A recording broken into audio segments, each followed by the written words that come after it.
Hi guys, hope you're all doing okay.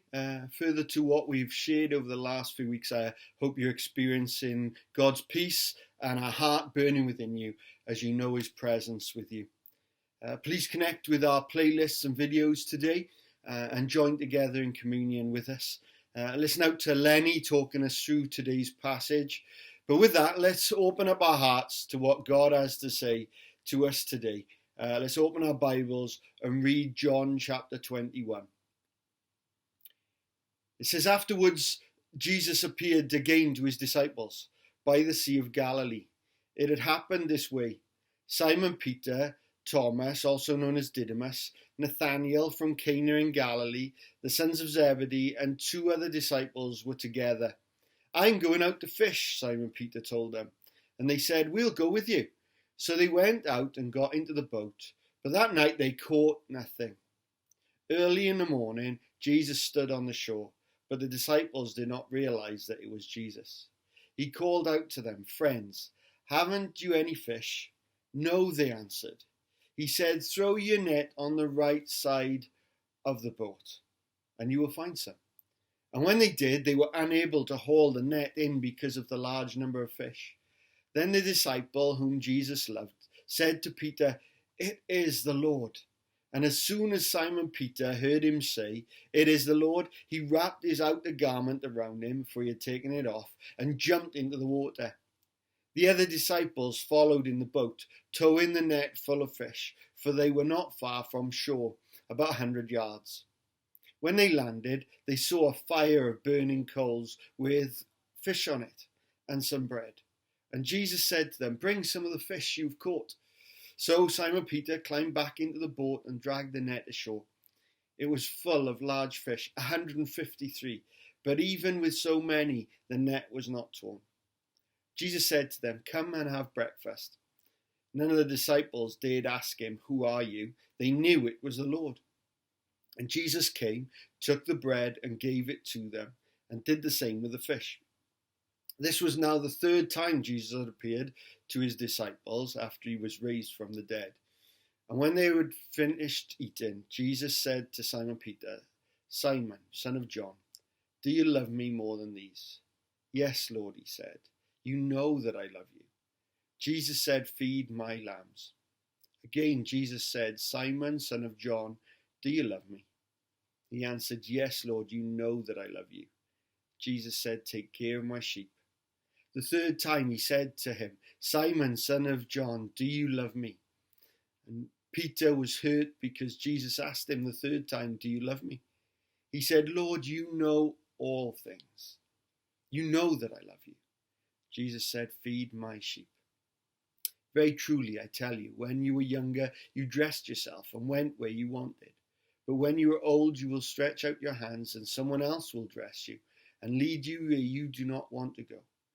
And Jesus said this to indicate the kind of death by which Peter would glorify God. Then he said to him, follow me. Peter turned and saw that the disciple whom Jesus loved was following them. This was the one who had leaned back against Jesus at the supper and had said, Lord, who is going to betray you? When Peter saw him, he asked, Lord, what about him? Jesus answered, if I want him to remain alive until I return, what is that to you? You must follow me. Because of this, the rumor spread among the believers that this disciple would not die. But Jesus did not say that he would not die. He only said, if I want him to remain alive until I return, what is that to you? This is the disciple who testifies to these things and who wrote them down. We know that his testimony is true. And Jesus did many other things as well. If every one of them were written down, I suppose that even the whole world would not have room for the books that would be written. Amazing story, amazing book, the Bible, the story of God, of Jesus, of his love for us, of all that he's done for us. And this may be a familiar story, but we're looking at things from a different angle as we find ourselves in lockdown. Peter and the disciples ran with what they knew. To a certain extent, that's what we're doing. We're finding a way through. They went fishing, but they caught nothing. Jesus turns up on the shore that day and says, throw your nets on the right side of the boat and you will find some. And they do so, and they catch a large number of fish. And with that, John recognizes that it's the Lord, that it's Jesus on the shore.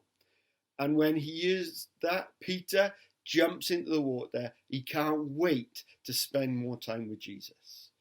He can't wait to row the boat back to shore. He just jumps overboard and rushes towards Jesus. It's entitled in my Bible, Jesus Reinstates Peter. We know the story. Peter at the Last Supper, he said to Jesus, I'll lay down my life for you, Jesus. I'll die with you, for you. And then when Jesus is arrested, we see something of Peter's character. He's ready to fight. In John 18, verse 10, he chops the high priest's servant's ear off. Malchus, the man's name, he even gets mentioned by name for this inconvenience of losing his ear. But Jesus heals him, puts his ear back in some way. We're not exactly told how, but we see something of Jesus' love even for his enemies as they came to arrest him. He takes the time to heal Malchus.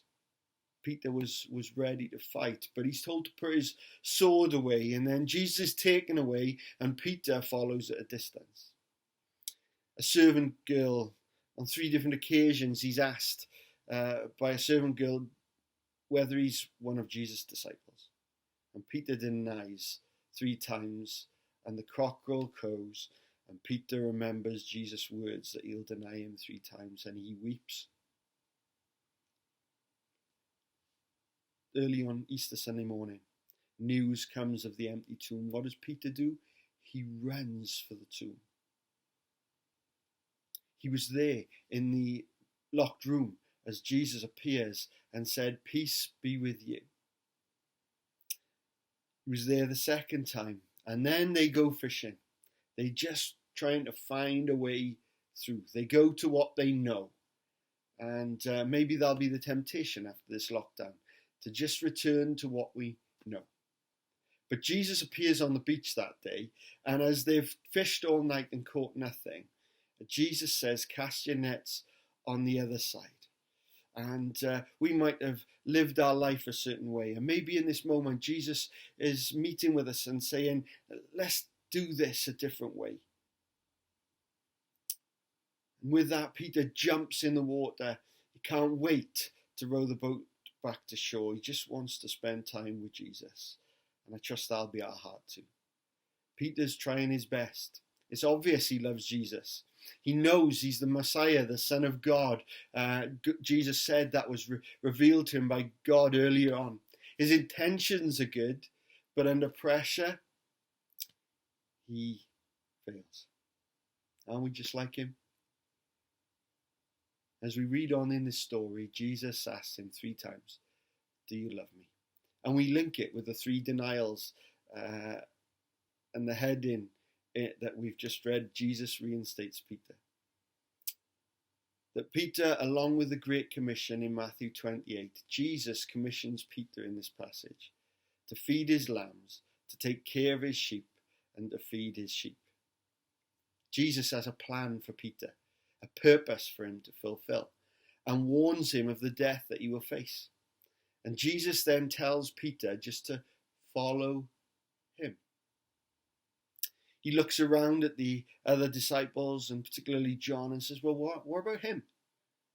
And Jesus says, why is that to you? You must follow me.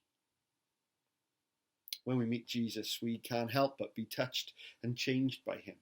There were many people who were impacted by Jesus for the better, but never followed him. There's many who experienced the love of God and say they will follow and give their lives and then deny him and turn from him. There are many with good intentions, many who maybe try their best. But when we have a relationship with Jesus, when we walk with him through our ups and downs, when we can have a heart-to-heart with Jesus that says, my intentions are good, I want to try my best, but I let you down. But I love you, God, and I want to follow you all the days of my life. And God, he does. He returns the question, do you love me more than these? Will you follow whatever the cost? Will you follow even if no one else follows? Will you follow even if God's plan for others seems better or easier than yours? Will you commit to being about his business, shaping your life by his word, sharing and teaching others to follow? I wonder if in this time of lockdown you are able to carve out some time to walk and talk with Jesus. I just want to give you some questions that I've been pondering and believe will help us all to consider and hear what God wants to speak over our lives both now and into the future.